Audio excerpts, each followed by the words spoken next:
xüsusi olaraq sırf Ramazan orucuna aid olan ki, o artıq ibadətin tərkib hissəsidir, onun bir rükünüdür. O fitrə zəkatı deyilir ona. O deməli oruc bitdikdən sonra deməli bu Ramazan bayramı ərəfəsində verilən bir necə deyirlər, iyanədirmi deyək, belə bir sədəqədirmi deyək, fitrə zəkatı. Yəni bu cür adlanır bu. Bu başqa, ancaq oruc günlərində şübhəsiz ki, fitrə adı ilə olmasa da, insan oruç tutduğu günlərdə deyirəm, sədəqə vermək çox böyük savabdır. Tutaq ki, sədəqə deyilən, biz indi nəzir də deyirik də, bu el dilində buna nəzir deyirlər ən çox. Sədəqə, amma nəzirdən bir qədər fərqlidir. Nəzir tutaq ki, insan hansısa bir niyyət edir, hansısa işinin düzəlməsi müqabilində yox. Yəni o iş düzələndən sonra bir növ belə deyək ki, bir mükafatlandırma kimi, bir sevinc əlaməti olaraq kimi, necə ki bizdə deyirlər, filan iş baş tutsun, muştuluq vermək, nə bilim, nəmər vermək, belə şeylər var. Yəni bu mənadadır. Yoxsa o bəziləri nəziri dalver kimi başa düşür ki, Allah təala sən mənim filan işimi həll elə, mən də sənə gətirim filan qədər tutaq ki, qurban kəsim və yaxud da belə deyil bu.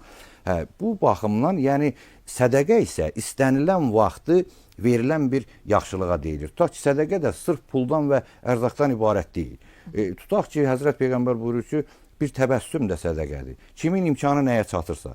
Tutaq ki, yolda düşmüş bir daşı götürüb kənara atmaq da sədəqədir. Yəni yaxşılıq etmək.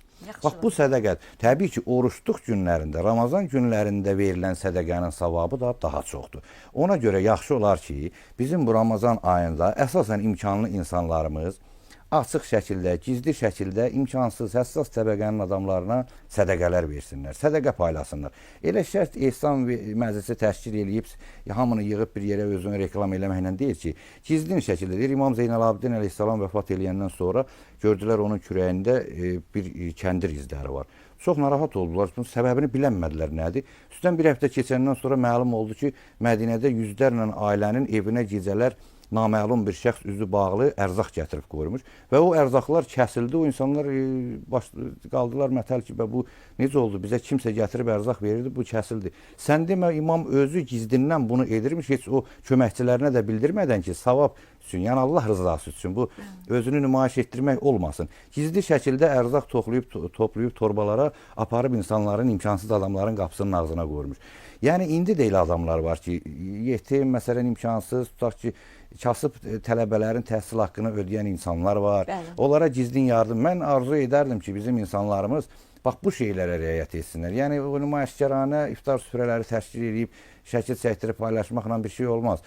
Bax bu açıq gizli şəkildə imkansız adamlara sədəqə versinlər. Sədəqə adı ilə onun miqdarı yoxdur. Nə qədər bacarırsan, nədən bacarırsan, ərzaq olsun, pul olsun, maddi yardım, mənəvi dəstək, köməklik eləmək. Bax bunların hər biri bu Ramazan ayında sədəqədir. Sədəqədir və çox savabdır. Çox savabdır, bəli.